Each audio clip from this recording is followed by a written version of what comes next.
आदरणीय अध्यक्ष महोदय, ये सदन का सौभाग्य है कि आप दूसरी बार इस आसन पर विराजमान हो रहे हैं। आपको और इस पूरे सदन को मेरी तरफ से मैं बहुत बहुत बधाई देता हूं।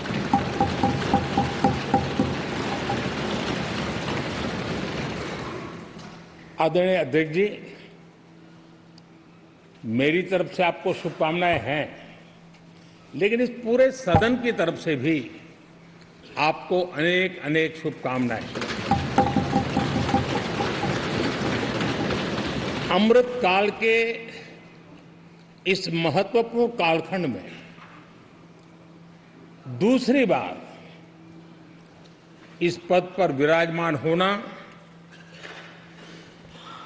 बहुत बड़ा दायित्व आपको मिला है और आपका 5 वर्ष का अनुभव और आपके साथ हम लोगों का 5 साल का अनुभव, हम सबका विश्वास है कि आप आने वाले 5 साल हम सबका मार्गदर्शन भी करेंगे और देश की आशा अपेक्षाएं पूर्ण करने के लिए ये सदन अपना दायित्व निभाने में आपकी बहुत बड़ी भूमिका रहेगी।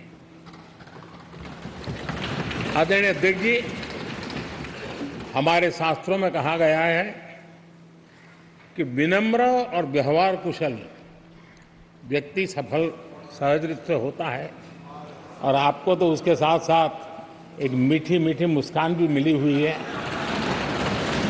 आपके चेहरे को ये मीठी मीठी मुस्कान पूरे सदन को भी प्रसन्न रखती है। मुझे विश्वास है आप हर कदम पर नए प्रतिमान, नए कीर्तिमान गढ़ते आए हैं। 18वीं लोकसभा में स्पीकर का कार्यभार दूसरी बार संभालना ये अपने आप में एक बड़ा नया रिकॉर्ड बनते हम देख रहे हैं। श्री बलराम जाखड़ जी वो पहले ऐसे अध्यक्ष थे जिन्होंने 5 साल कार्यकाल पूरा करके फिर दोबारा उनको स्पीकर बनने का अवसर मिला था। उसके बाद आप हैं जिन्हें 5 साल पूर्ण करने के बाद दोबारा इस पद पर आसीन होने का अवसर मिला। गत 20 साल का एक ऐसा कालखंड रहा है कि ज्यादातर स्पीकर या तो उसके बाद चुनाव नहीं लड़े हैं या तो जीत करके नहीं आए हैं।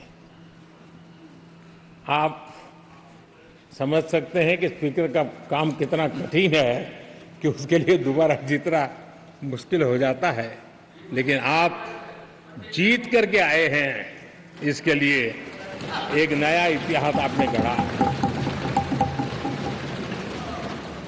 आदरणीय अध्यक्ष जी, इस सदन में ज्यादातर हमारे सभी माननीय सांसद आपसे परिचित हैं, आपके जीवन से भी परिचित है और पिछली बार मैंने इस सदन में आपके संबंध में काफी कुछ बातें रखी भी थी और मैं आज उसको दोहराना नहीं चाहता हूं, लेकिन मैं एक सांसद के रूप में और हम सभी सांसद के रूप में आप जिस प्रकार से एक सांसद के नाते काम करते हैं, ये भी जानने योग्य है और बहुत कुछ सीखने योग्य है। मुझे विश्वास है कि आपकी कार्यशैली एज ए सांसद भी हमारे जो फर्स्ट टाइमर सांसद हैं, हमारे युवा सांसद हैं, उनको जरूर प्रेरणा देगी। आपने अपने कार्यक्षेत्र में, संसदीय क्षेत्र में स्वस्थ मां और स्वस्थ शिशु एक कमिटमेंट के साथ जो अभियान चलाया है और सुपोषित मां, इस अभियान को आपने जिस प्रकार से अपने क्षेत्र में प्राथमिकता देकर के खुद को इन्वॉल्व करके किया है, वो वाकई प्रेरक है। आपने कोटा के ग्रामीण क्षेत्रों में हॉस्पिटल ऑन व्हील्स, ये भी एक मानव सेवा का उत्तम काम, जो राजनीतिक कामों के सिवाय करने वाले कामों में आपने चुना है, वो भी अपने आप में गांव-गांव लोगों को स्वास्थ्य सेवाएं पहुंचाने में मदद कर रहा है। आप नियमित रूप से गरीबों को कपड़े, कंबल, मौसम के अनुसार छाता की जरूरत है छाता, जूते, ऐसी अनेक सुविधाएं समाज के आखिरी तबके के जो लोग हैं उनको खोज करके पहुंचाते हैं। खेलों में प्रोत्साहन देना आपके क्षेत्र के युवकों में, ये आपने एक प्राथमिकता के रूप से काम उठाया है। आपके पिछले कार्यकाल में 17वीं लोकसभा में मैं कहता हूं कि संसदीय इतिहास का वो स्वर्णिम कालखंड रहा है। आपकी अध्यक्षता में संसद में जो ऐतिहासिक निर्णय हुए हैं, आपकी अध्यक्षता में सदन के माध्यम से जो सुधार हुए हैं, ये अपने आप में एक सदन की भी और आपकी भी विरासत है। और भविष्य में 70वीं लोकसभा के संबंध में जब विश्लेषण होंगे, उसके विषय में लिखा जाएगा, तो भारत के भविष्य को नई दिशा देने में आपकी अध्यक्षता वाली 70वीं लोकसभा की बहुत बड़ी भूमिका रही है। आदरणीय अध्यक्ष जी, 17वीं लोकसभा में नारी शक्ति वंदन अधिनियम 2023, जम्मू कश्मीर पुनर्गठन विधेयक, भारतीय न्याय संहिता, भारतीय साक्ष्य बिल, भारतीय नागरिक सुरक्षा संहिता, सामाजिक सुरक्षा संहिता, digital personal data protection bill, मुस्लिम महिला विवाह अधिकार संरक्षण विधेयक,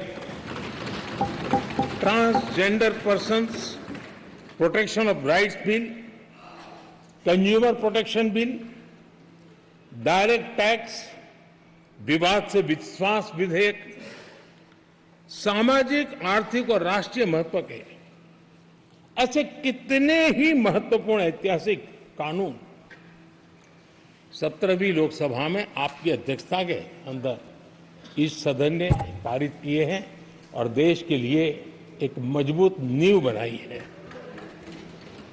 जो कार्य आजादी के 70 साल में नहीं हुए, आपकी अध्यक्षता में इस सदन ने इसको करके दिखाया। आदरणीय अध्यक्ष जी, लोकतंत्र की लंबी यात्रा में कई पड़ाव आते हैं। कुछ अवसर ऐसे होते हैं जब हमें कीर्तिमान स्थापित करने का सौभाग्य मिलता है। 17वीं लोकसभा में उपलब्धियां, मुझे पूरा विश्वास है देश आज भी और भविष्य में उसका गौरव करेगा। आज देश अपनी आकांक्षाओं की पूर्ति के लिए भारत को आधुनिक बनाने की दिशा में जब हर तरह से प्रयास हो रहे हैं, मैं मानता हूं कि ये नया संसद भवन भी अमृतकाल के भविष्य को लिखने का काम करेगा और वो भी आपकी अध्यक्षता में। नए संसद भवन में हम सबका प्रवेश आपकी ही अध्यक्षता में हुआ और आपने संसदीय कार्यप्रणाली को प्रभावी और जिम्मेदार बनाने का कई महत्वपूर्ण फैसले लिए हैं और इसलिए लोकतंत्र को मजबूती देने में मदद मिली है। लोकसभा में हम पेपरलेस डिजिटल व्यवस्था से आज काम कर रहे हैं। पहली बार आपने सभी माननीय सांसदों को ब्रीफिंग के लिए एक व्यवस्था खड़ी की। इससे सभी माननीय सांसदों को भी आवश्यक रेफरेंस मटेरियल मिला। उसके कारण सदन की चर्चा अधिक पुष्ट हुई और ये आपका एक अच्छा इनिशिएटिव था जिसने सांसदों में भी विश्वास पैदा किया। हाँ, मैं भी कुछ कह सकता हूं, मैं भी अपने तर्क दे सकता हूं। तो एक आपने अच्छी व्यवस्था को विकसित किया है।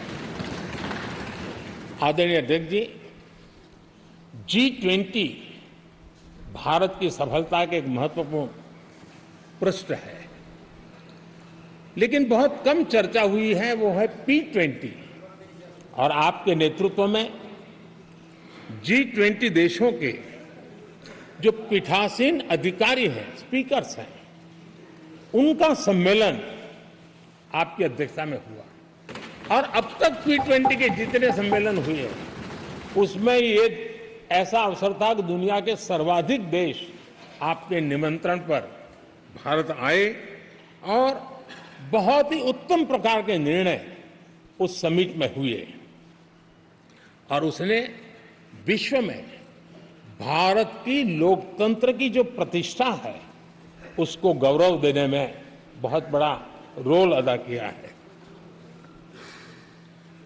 आदरणीय अध्यक्ष जी, ये हमारा भवन ये सिर्फ 4 दीवारें नहीं है। हमारा ये संसद 140 करोड़ देशवासियों की आशा का केंद्र है।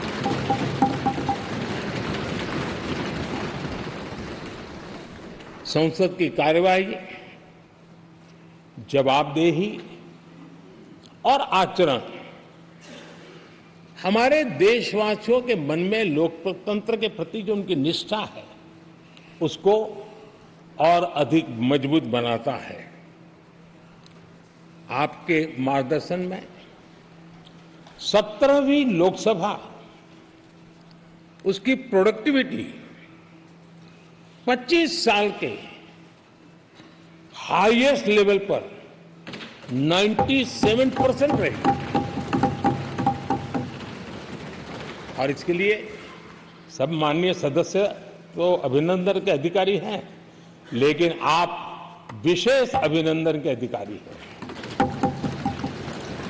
कोरोना जैसे मुश्किल कालखंड में आपने हर सांसद से व्यक्तिगत फोन पर बात करके उनका हाल पूछा। कहीं किसी सांसद की बीमारी की खबर आई तो आपने सदन के अध्यक्ष के नाते व्यक्तिगत रूप से उसकी चिंता की और वो सभी दल के सांसदों से जब मुझे सुनने को मिलता था मुझे बड़ा गर्व होता था कि जैसे आप इस सदन के परिवार के मुखिया के रूप में उस कोरोना कालखंड में भी व्यक्तिगत चिंता करते थे। कोरोना काल में भी आपने सदन का काम रुकने नहीं दिया। सांसदों ने भी आपके हर सुझाव को सर आंखों पे चढ़ाया। किसी को ऊपर बैठने के लिए कहा तो वो वहां जाके बैठा, किसी को दूसरे जगह पे जाके बैठने के लिए कहा तो वो भी बैठा, लेकिन देश के काम को किसी ने रुकने नहीं दिया। लेकिन आपने ये जो फैसले किए उसका परिणाम है कि हम उस कठिन कालखंड में भी कार्य कर पाए और ये खुशी की बात है कि कोरोना काल में सदन ने 170% प्रोडक्टिविटी, ये अपने आप में दुनिया के लिए एक बहुत बड़ी खबर है। आदरणीय अध्यक्ष जी,